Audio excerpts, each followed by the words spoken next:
Olá, esse vídeo vai ser especialmente elaborado para correção do último estudo de caso para a turma de TI 02, uma turma do MBA em Gestão Estratégica de TI, lá de Sorocaba, que finalizamos o módulo nesse último sábado. Uma turma muito boa, tive um prazer muito grande dar aula para essa turma. Um abraço para todos da turma.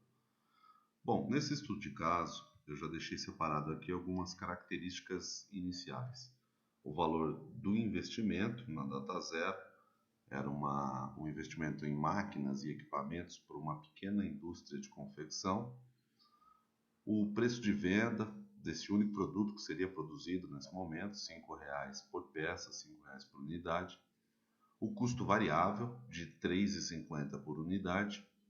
O custo fixo anual de R$ 60 mil, uma alíquota de imposto de ICMS incidente sobre a receita de 18%, o imposto de renda da pessoa jurídica mais a contribuição social sobre o lucro líquido de 34%. Aqui nós estamos fazendo uma consideração de que essa empresa trabalharia ou trabalhará no regime de lucro real. Um valor residual de R$ 100 mil, que está atrelado ao que falta depreciar ou ao que faltará depreciar no final do projeto. Então temos uma depreciação de 10% ao ano. Ao final de 5 anos teríamos depreciado 50% e assim consideramos um residual de metade, 50% do valor inicial.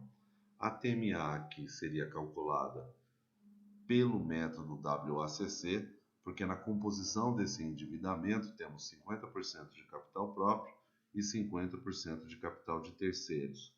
Para custear o capital próprio, nós utilizamos o método CAPM e para custear o capital de terceiros, utilizamos a média ponderada da taxa de juros, que aqui já é de 10%, e o benefício fiscal, já que consideramos que essa empresa trabalhará no regime de lucro real. Então, isso será feito logo de cara. No primeiro momento, então, devemos calcular o CAE, que é o custo do capital próprio, com base na taxa livre de risco, que é de 7% ao ano, e do retorno de mercado, que é de 12% ao ano. O beta informado, nesse caso, foi igual a 2, então, com essas informações, nós podemos calcular já o CAE.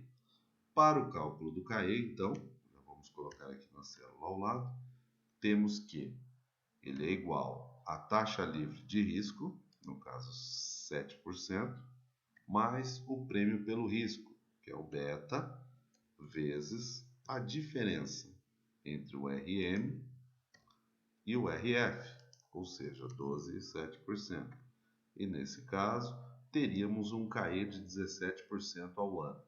No entanto, isso corresponde à metade do custo de capital ou do WACC, que será a nossa TMA, pois a outra metade vem do custo do capital de terceiros, o CAD. O CAD, nesse caso, é igual à taxa de juros. Então, aqui temos que ele é igual à taxa média ponderada de juros, 10% ao ano, vezes 1 menos a alíquota do imposto, que é o que eu consigo recuperar pela utilização do capital próprio através da declaração de despesas financeiras. E aí, fazendo uma média ponderada, temos que a nossa TMA seria 0,5, porque temos 50% de capital próprio, vezes o custo do capital próprio, que é 0,17, mais o outro 0,5 ou 50% vezes o capital de terceiros, o custo de capital de terceiros. E nesse caso, teremos uma TMA de 11,8% ao ano.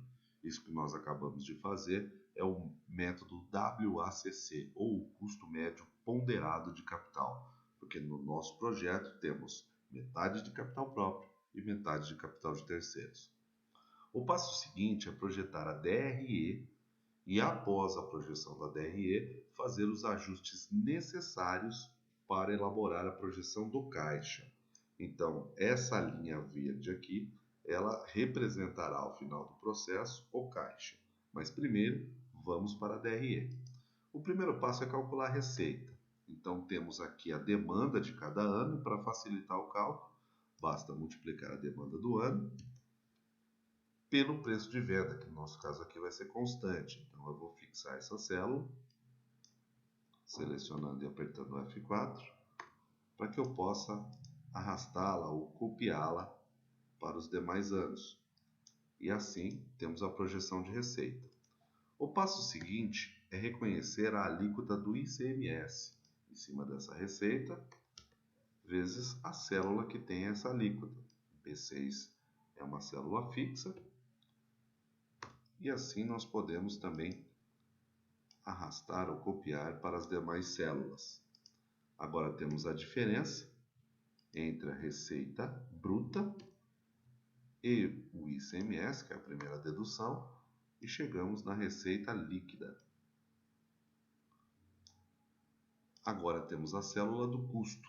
Lembrando que nós estamos utilizando aqui a metodologia do custeio variável, separando os custos em fixos ou variáveis, ou melhor, em fixos e variáveis. Então, o custo total de um período vai ser o custo variável vezes a demanda do período, mais a parcela fixa. Assim, temos que, no primeiro ano, 200 mil vezes a célula que tem o custo variável, mais a célula que tem o custo fixo. Tanto a célula do custo variável, B4, como a célula do custo fixo, B5, são células fixas. Assim, nós podemos fixá-las, copiar e colar para as demais. A depreciação, esse caso, é linear. Então, nós temos sempre 10% vezes o valor do investimento inicial, que também é uma célula fixa. E assim nós podemos arrastar para os demais, todos os anos, uma depreciação de 20 mil. E agora chegamos num subtotal que é o LAIR. O LAIR é a diferença entre a receita líquida, os custos e despesas e a própria depreciação. Lembrando que a depreciação não sai do caixa. Assim, copiamos a fórmula para as demais. E agora vamos reconhecer o imposto de renda. O imposto de renda é essa alíquota fixa de 34 vezes o LAIR. Lembrando que B7 é uma célula fixa, porque ela tem a alíquota do imposto. E a gente pode fazer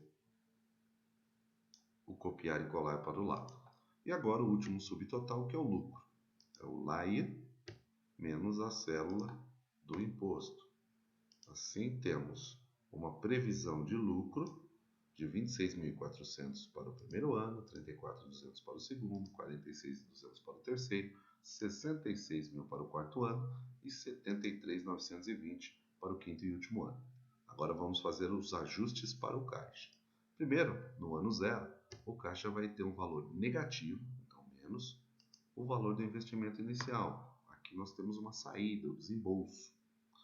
No ano 1, nós teremos o lucro, a projeção do lucro de 26.400, mais um valor que não saiu no caixa, mas saiu na DRE, então nós devemos devolver, que é o valor da depreciação, o que acarretaria num valor de caixa de 46.400 no primeiro ano, sendo 26.400 do lucro projetado, mais 40 da devolução da depreciação. E isso aconteceria até o quarto ano. Devolveríamos o lucro, a depreciação ao lucro, para a formação do caixa. No último ano, nós temos também o lucro, mais a depreciação de 20 mil, mas como é o último ano, temos um valor residual, que nesse caso aqui é de 100 mil, que é a metade do equipamento, do valor do equipamento. E assim, nosso caixa no último ano ficaria em 193.920. Agora que já temos a projeção do caixa e o custo de capital pelo WACC, ou melhor dizendo, a TMA, fica fácil, é só calcular o VPL. E aqui vamos digitar a função automática igual VPL, abre parênteses, selecionamos a célula que tem a taxa, que é 11,8, ponto e vírgula, só a parte positiva do fluxo de caixa, porque ele vai jogar um período antes disso, mais a célula que tem o investimento inicial. Eu utilizei o sinal de mais porque o investimento inicial está com sinal negativo, então ele vai aplicar a forma dedutiva. E assim temos um valor presente líquido positivo de 98.404,36. Ou seja, o nosso projeto é viável, ele gera um valor para a empresa de 98.404 na data zero, a mais do que o custo de capital geraria. A taxa interna de retorno é mais fácil ainda, é só digitar igual TIR, abre parênteses, e agora sim selecionamos todo o fluxo de caixa, inclusive o valor negativo da data zero. Fecha parênteses e aperto o Enter. Aqui ele está sem casa decimal nenhuma, podemos aumentar aqui. Temos que, mais precisamente, a taxa interna de retorno do projeto é uma média de 25,87% ao ano. Espero que tenha ajudado. Um grande abraço e até a próxima.